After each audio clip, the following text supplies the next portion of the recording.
ओम गुरुर्ब्रह्मा गुरुर्विष्णु गुरुर्देवो महेश्वरा गुरुर्साक्षात् परं ब्रह्म तस्मै श्री गुरुवे नमः।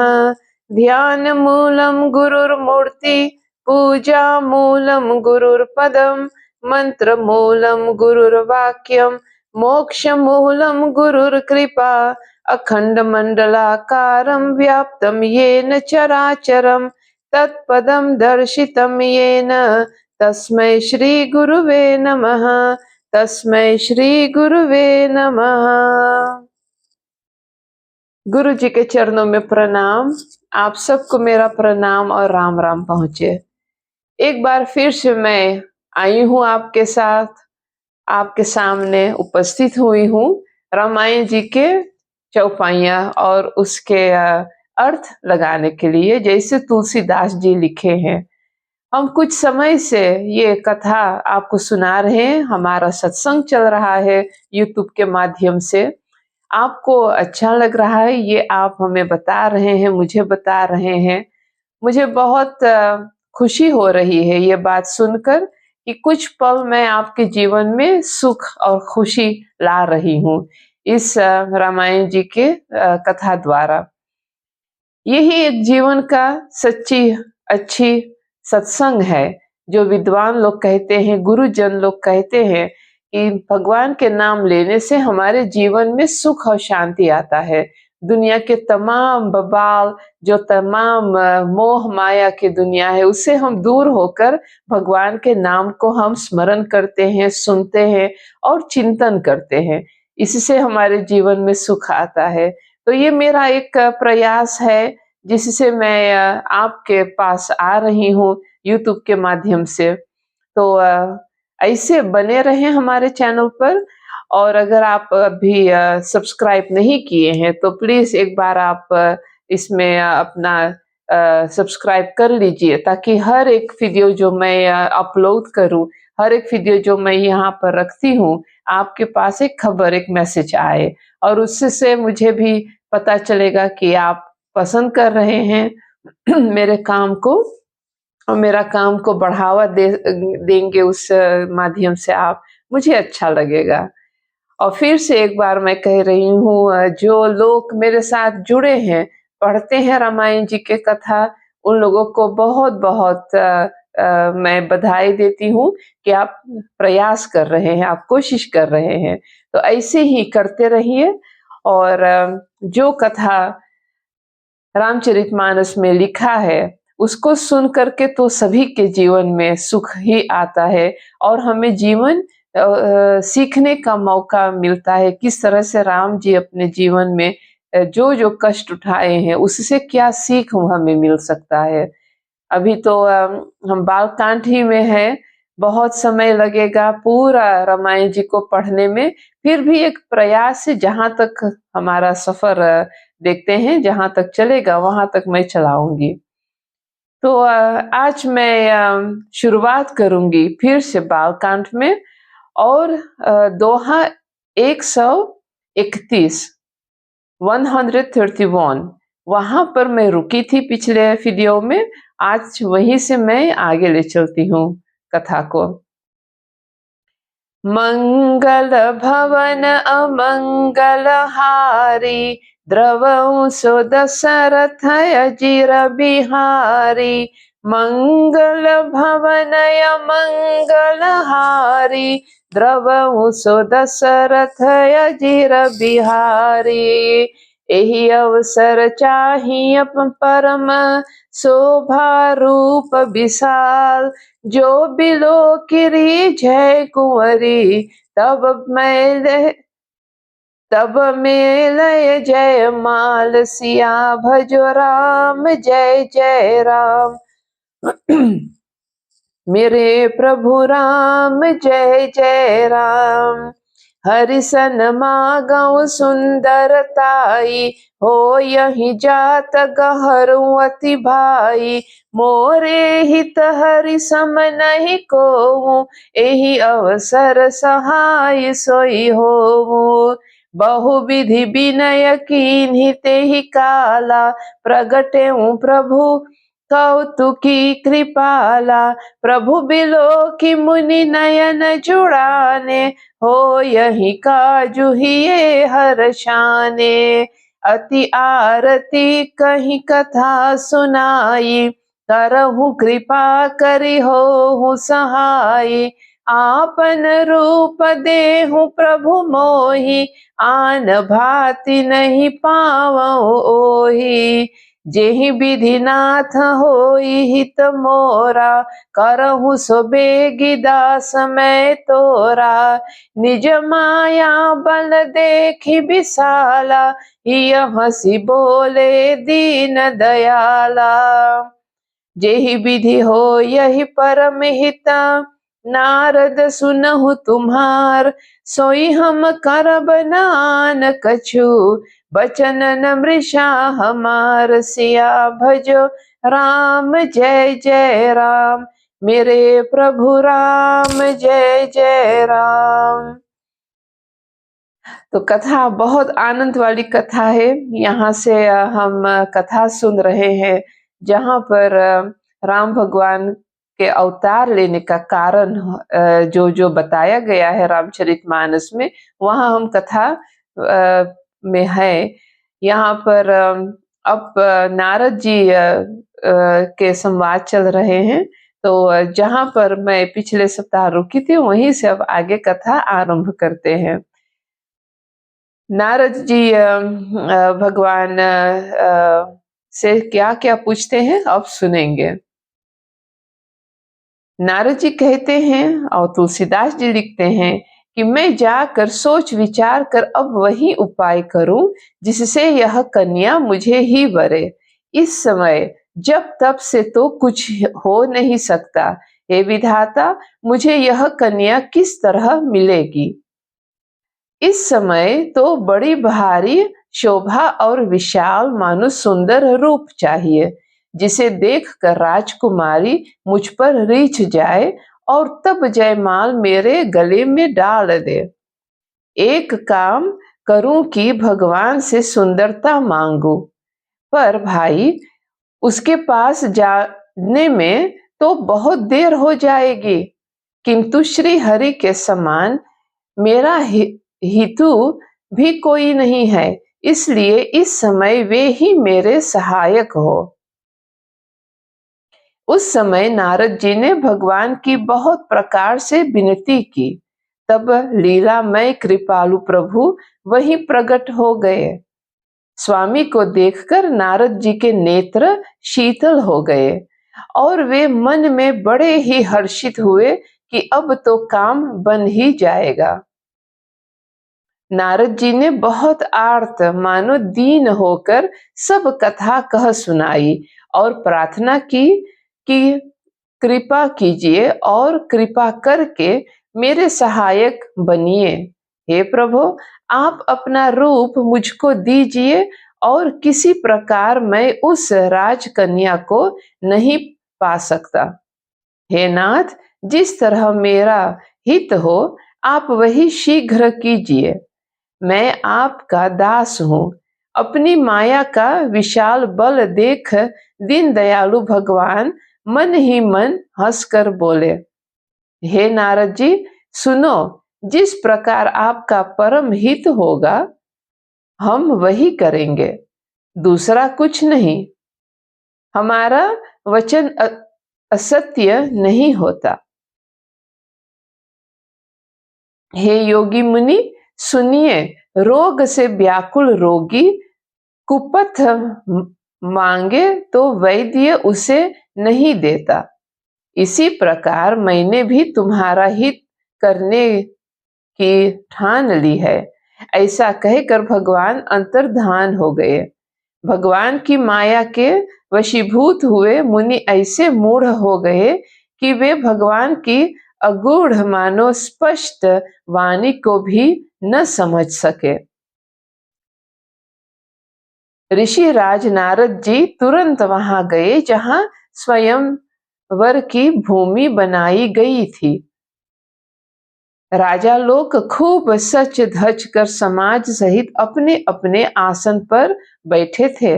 मुनि मानो नारद जी मन ही मन प्रसन्न हो रहे थे कि मेरा रूप बड़ा सुंदर है, मुझे छोड़ कन्या भूल कर भी दूसरे को न वरेगी।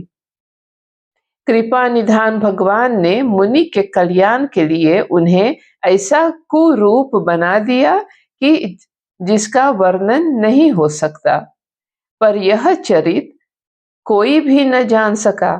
सबने उन्हें नारद ही जानकर प्रणाम किया। वहां 2 शिव जी के गण भी थे। वे सब भेद जानते थे और ब्राह्मण का वेश बनाकर सारी लीला देखते फिरते थे। वे भी बड़े मौजी थे। नारद जी अपने हृदय में रूप का बड़ा अभिमान लेकर जिस समाज पंक्ति में जाकर बैठे थे, ये शिव जी के दोनों गण भी वहीं बैठ गए। ब्राह्मण के वेश में होने के कारण उनकी इस लाल चाल को कोई न जान सका। वे नारद जी को सुना सुना कर व्यंग न वचन कहते थे। भगवान ने इनको अच्छी सुंदरता दी है, इनकी शोभा देखकर राजकुमारी रीझ ही जाएगी और हरि मानो वानर जानकर इन्हीं को खास तौर से वरेगी। नारद मुनि को मोह हो रहा था क्योंकि उनका मन दूसरे के हाथ मानो माया के वश में था। शिव जी के गण बहुत प्रसन्न होकर हंस रहे थे। यद्यपि मुनि उनकी अटपटी बातें सुन रहे थे, पर बुद्धि भ्रम में सनी हुई होने के कारण वे बातें उसकी समझ में नहीं आती थी। अर्थात उनकी बातों को वे अपनी प्रशंसा समझ रहे थे। इस विशेष चरित्र को और किसी ने नहीं जाना, केवल राजकन्या ने मानो नारद जी का वह रूप देखा। उनका बंदर का सा मुंह और भयंकर शरीर देखते ही कन्या के हृदय में क्रोध उत्पन्न हो गया। तब राजकुमारी सखियों को साथ लेकर इस तरह चली मानो राजहंसिनी चल रही है। वह अपने कमल जैसे हाथों में जयमाला लिए सब राजाओं को देखती हुई घूमने लगी। जिस ओर नारद जी मानो रूप के गर्व में फूले बैठे थे, उस ओर उसने भूल कर भी नहीं ताका। नारद मुनि बार बार उचकते और छटपटाते हैं। उनकी दशा देखकर शिव जी के गण मुस्कुराते हैं। कृपालु भगवान भी राजा का शरीर धारण कर वहां जा पहुंचे। राजकुमारी ने हर्षित होकर उनके गले में जयमाल डाल दी। लक्ष्मी निवास भगवान दुल्हन को ले गए। सारी राजमंडली निराश हो गई। मोह के कारण मुनि की बुद्धि नष्ट हो गई थी, इससे वे राजकुमारी को गई देख बहुत ही विकल हो गए। मानो गांठ से छूटकर मणि गिर गई हो। तब शिव जी के गणों ने मुस्कुरा कर कहा, जाकर दर्पण में अपना मुंह तो देखिए। ऐसा कहकर वे दोनों बहुत भयभीत होकर भागे। मुनि ने जल में झांककर अपना मुंह देखा। अपना रूप देखकर उनका क्रोध बहुत बढ़ गया। उन्होंने शिव जी के उन गणों को अत्यंत कठोर शाप दिया। तुम दोनों कपटी और पापी जाकर राक्षस हो जाओ। तुमने हमारी हंसी की, उसका फल चखो। अब फिर किसी मुनि की हंसी करना। मुनि ने फिर जल में देखा तो उन्हें अपना असली रूप प्राप्त हो गया। तब भी उन्हें संतोष नहीं हुआ। उनके ओठ फरक रहे थे और मन में क्रोध भरा था। तुरंत ही वे भगवान कमलापति के पास चले। मन में सोचते जाते थे, जाकर या तो शाप दूंगा या प्राण दे दूंगा। उन्होंने जगत में मेरी हंसी कराई। दैत्य के शत्रु भगवान हरि उन्हें बीच रास्ते में ही मिल गए। साथ में लक्ष्मी जी और वही राजकुमारी थी।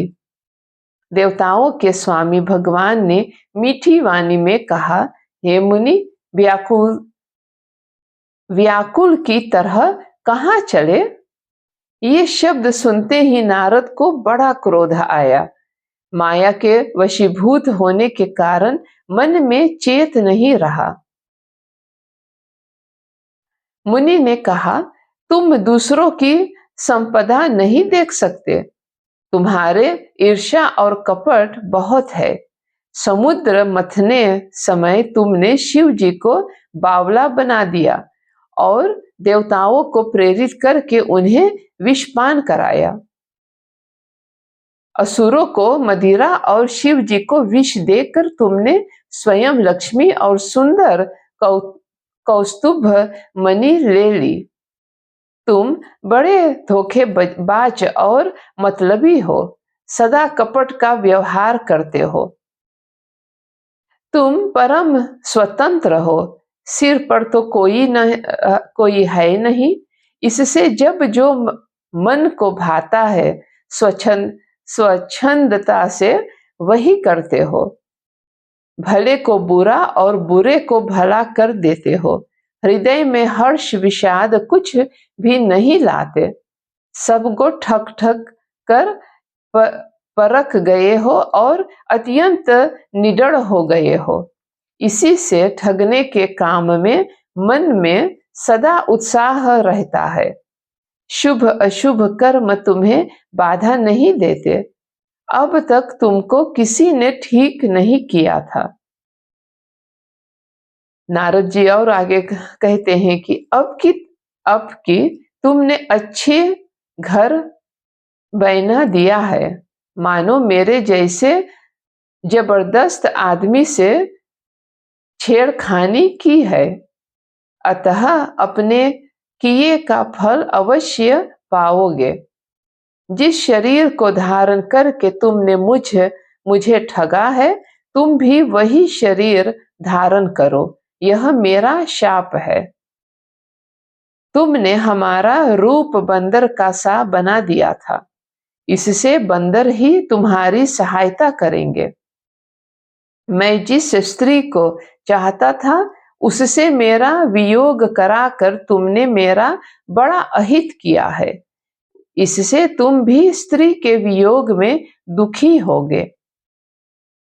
शाप को सिर पर चढ़ाकर हृदय में हर्षित होते हुए प्रभु ने नारद जी से बहुत विनती की और कृपा निधान भगवान ने अपनी माया की प्रबलता खींच ली। जब भगवान ने अपनी माया को हटा लिया तब वहां न लक्ष्मी ही रह गई न राजकुमारी ही। तब मुनि ने अत्यंत भयभीत होकर श्री हरि के चरण पकड़ लिए और कहा, हे शरणागत के दुखों को हरने वाले, मेरी रक्षा कीजिए। हे कृपालु, मेरा शाप मिथ्या हो जाए। तब दीनों पर दया करने वाले भगवान ने कहा कि यह सब मेरी ही इच्छा से हुआ है। मुनि ने कहा, मैंने आपको अनेक खोटे वचन कहे हैं, मेरे पाप कैसे मिटेगा? भगवान ने कहा, जाकर शंकर जी के शतनाम का जप करो। इससे हृदय में तुरंत शांति होगी। शिव जी के समान मुझे कोई प्रिय नहीं है। इस विश्वास को भूलकर भी न छोड़ना। हे मुनि, पुरारी मानो शिव जी जिस पर कृपा नहीं करते वह मेरी भक्ति नहीं पाता। हृदय में ऐसा निश्चय करके जाकर पृथ्वी पर विचरो। अब मेरी माया तुम्हारे निकट नहीं आवेंगे। बहुत प्रकार से मुनि को समझा बुझाकर तब प्रभु अंतर्धान हो गए और नारद जी श्री रामचंद्र जी के गुणों का गान करते हुए सत्यलोक मानो ब्रह्मलोक को चले। शिव जी के गणों ने जब मुनि को मोह रहित और मन में बहुत प्रसन्न होकर मार्ग में जाते हुए देखा, तब वे अत्यंत भयभीत होकर नारद जी के पास आए और उनके चरण पकड़कर दीन वचन बोले, हे मुनिराज, हम ब्राह्मण नहीं हैं, शिव जी के गण हैं। हमने बड़ा अपराध किया जिसका फल हमने पा लिया। हे कृपालु, अब शाप दूर करने की कृपा कीजिए। दीनों पर करने वाले नारद जी ने कहा, दीनों पर दया करने वाले नारद जी ने कहा, तुम दोनों जाकर राक्षस होवो, तुम्हें महान ऐश्वर्य, तेज और लक्ष्मी की प्राप्ति हो। तुम अपनी भुजाओं के बल से जब सारे विश्व को जीत लोगे, तब भगवान विष्णु मनुष्य का शरीर धारण करेंगे। युद्ध में श्री हरि के हाथ से तुम्हारी मृत्यु होगी, जिससे तुम मुक्त हो जाओगे और फिर संसार में जन्म नहीं लोगे। वे दोनों मुनि के चरणों में सिर नवाकर चले और समय पाकर राक्षस हुए। देवताओं को प्रसन्न करने वाले, सज्जनों को सुख देने वाले और पृथ्वी का भार हरण करने वाले भगवान ने एक कल्प में इसी कारण मनुष्य का अवतार लिया। इस प्रकार भगवान के अनेकों सुंदर, सुखदायक और अलौकिक जन्म और कर्म है। प्रत्येक कल्प में जब जब भगवान अवतार लेते हैं और नाना प्रकार की सुंदर लीलाएं करते हैं, तब तब मुनीश्वरों ने परम पवित्र काव्य रचना करके उनकी कथाओं का गान किया है और भांति भांति के अनुपम प्रसंगों का वर्णन किया है, जिनको सुनकर समझदार मानो विवेकी लोग आश्चर्य नहीं करते। श्री हरि अनंत है, उनका कोई पार नहीं पा सकता और उनकी कथा भी अनंत है। सब संत लोग उसे बहुत प्रकार से कहते सुनते हैं। श्री रामचंद्र जी के सुंदर चरित्र करोड़ कल्पों में भी गाए नहीं जा सकते। शिव जी कहते हैं कि हे पार्वती, मैंने यह बतलाने के लिए इस प्रसंग को कहा कि ज्ञानी मुनि भी भगवान की माया से मोहित हो जाते हैं। प्रभु कौतुकी मानो लीलामय है और शरणागत का हित करने वाले हैं। वे सेवा करने में बहुत सुलभ और सब दुखों के हरने वाले हैं। देवता, मनुष्य और मुनियों में ऐसा कोई नहीं है जिसे भगवान की महान बलवती माया मोहित न कर दे। मन में ऐसा विचार कर उस माया के स्वामी श्री भगवान का भजन करना चाहिए। हे गिरिराज कुमारी, अब भगवान के अवतार का वह दूसरा कारण सुनो। तो यहाँ पर आज मैं विराम देती हूँ, क्योंकि अब दूसरा कारण जो भगवान के अवतार का दूसरा कारण जो हुआ है, मुझे लगता है कि मैं उसका एक अलग वीडियो बनाऊं अगली बार।